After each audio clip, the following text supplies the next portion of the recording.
जो सबके लिए नई खबर तो नहीं है कि पाकिस्तान में इंतहा पसंदी और शिद्दत पसंदी इस हद तक बढ़ गई है कि किसी की भी जानो माल की हिफाजत नहीं हो सकती। और एक बहुत ही अफसोसनाक वाक़या बलूचिस्तान में हना के इलाके में पेश आया। बलूचिस्तान के कोयटा के करीब एक जगह हना, वहाँ लेक भी बहुत मशहूर है वहाँ की, और वहाँ पे सतकज़ई कबीले से ताल्लुक़ रखने वाली शीतल जो खातून थी और सलमान कबीले से ताल्लुक़ रखने वाले मर्द सनाउल्लाह ने आपस में शादी की। और ईद से 3 दिन पहले 40 दिन के वो उस इलाके से चले गए शादी के बाद। 40 दिन बाद ईद से 3 दिन कबल वहाँ वापस आए तो लड़की को और मर्द को दोनों को कत्ल कर दिया गया।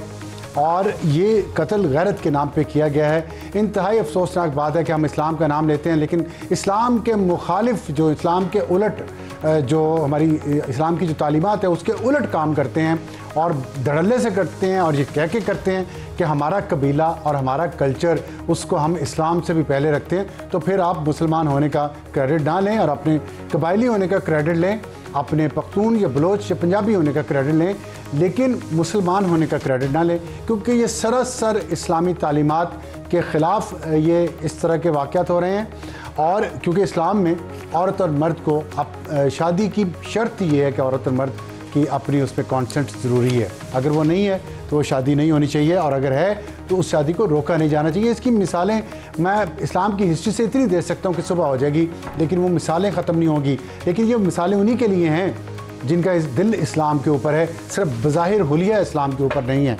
और ब्लास्फेमी के उस पे केस पे भी किसी वक्त हम बात करेंगे। लेकिन ये ख़बर अहम इसलिए भी है कि आज ही एक ख़बर और आई है कि 4 साल पहले इस्लामाबाद में कत्ल होने वाली नूर मुकद्दम के केस में अहम पेशरफ्त ये हुई है कि सुप्रीम कोर्ट से भी अदालत ने, जो सुप्रीम कोर्ट से भी मौत की सज़ा के बाद अब उनके लिए अपील तैयार की जा रही है कि जो सदर ममलकत को दी जाएगी। और उस अपील की में ये इस्तदा की गई है कि ये नफ्सियाती मरीज़ हैं और लिहाजा उस नफ्सियाती मर्ज़ को तलाश करने के लिए पिम्स हॉस्पिटल का एक मेडिकल बोर्ड तश्कील दिया गया है।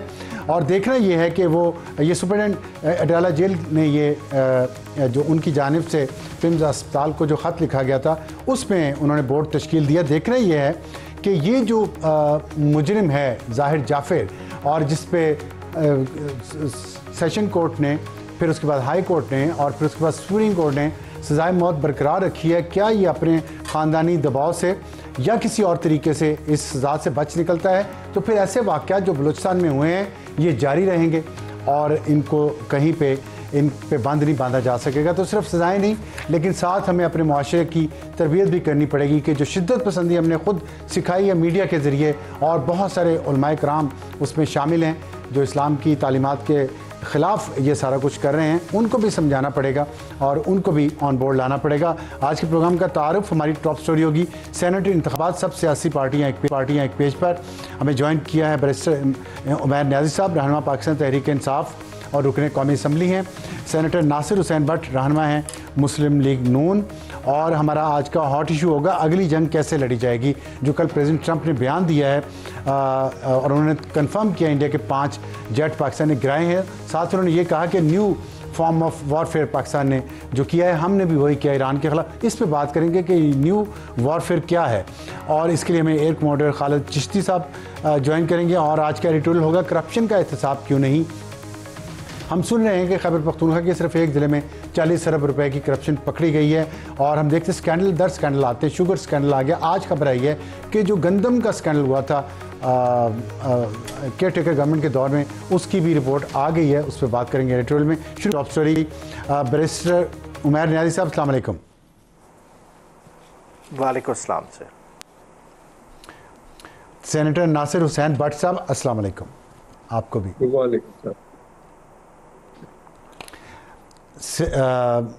न्याज़ी साहब ये बताइएगा कि आज जो कुछ हुआ है खैबर पख्तूनख्वा की असम्बली में, और कल इंतखाबात हो रहे हैं 21 जुलाई को, उसमें कहा यह जा रहा है कि पीटीआई ने जो अपोजिशन के साथ मुआहिदा किया है उसमें अपनी एक सीट लूज़ की है सेनेट की। आप मुत्तफ़िक़ हैं इस तजज़िये से? नहीं, बुनियादी तौर पे देखें हमारा 93 का नंबर है और 53 का नंबर इन रिज़र्व सीटें जो तोहफे में दी गई हैं उसके बाद ऑपोजिशन, जॉइंट ऑपोजिशन का नंबर है।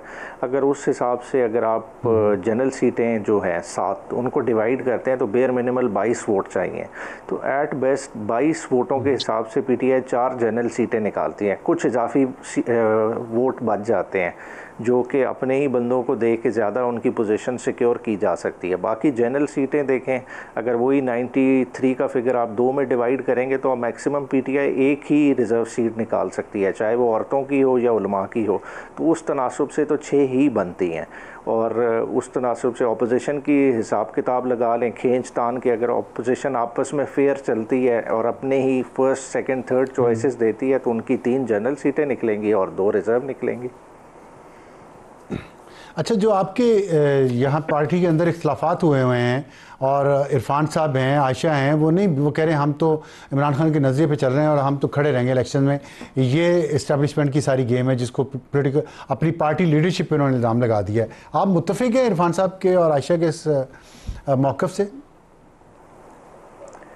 अच्छा देखें, अल्टीमेटली देखें चॉइसेस तो जिस तरह से कन्वे हुआ है कि जी इमरान खान साहब ने डिसाइड किया है। अब प्रॉब्लम कहाँ आ रहा है कि जनरल सेक्रेटरी साहब ने भी उनके साथ तवील मीटिंग्स की, बाद में उन्होंने अली अमीन के साथ भी मीटिंग 2 मेरे ख्याल से उनकी पेशावर में भी कराई गई हैं, मगर इस शायद बाद का पार्टी यकीन नहीं दिला सकी कि शायद जो मिर्ज़ा अफरीदी साहब वाला टिकट है वो खान साहब ने ही ओके किया है, जिस वजह से जो है ना ये तनाव बरकरार है।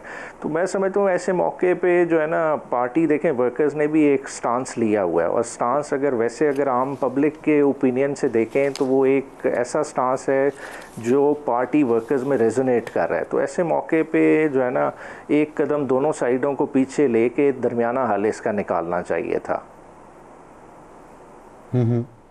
तो दरमियाना हल क्या आपके ख्याल में? दरमियाना हल इसका यही हो सकता था, देखें टाइम बीइंग के लिए जो है ना आप दोनों कैंडिडेट्स को पीछे कर लेते, आप तीसरे किसी को जो है ना गो हेड दे देते, क्योंकि और भी बीच में मौजूद थे। बाद में जब इमरान खान साहब से क्लैरिटी हो जाती तो यही सेनेट सीट उस बंदे से खाली करा के जिसको इमरान खान साहब ने कहा होता उसको इलेक्शन लड़ाते थे। तो दोबारा इलेक्शन होते, फिर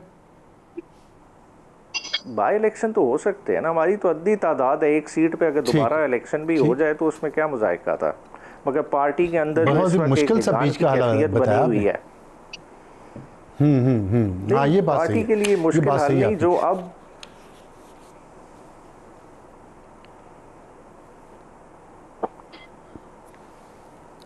अच्छा, नासिर भट्ट साहब ये बताइएगा कि एक सवाल पूछा जा रहा है मुसलसल कि हुकूमत और अपोजिशन की किसी भी इशू पे बनती नहीं है, इकट्ठे मिलकर नहीं चलते, मिनिमम कॉमन एजेंडा नहीं बना सके, आवाम की बेहतरी के लिए, महंगाई कम करने के लिए, तेल और बिजली की कीमतें कम करने के लिए कोई कंसेंसस नहीं हो सका पॉलिटिकल पार्टी में।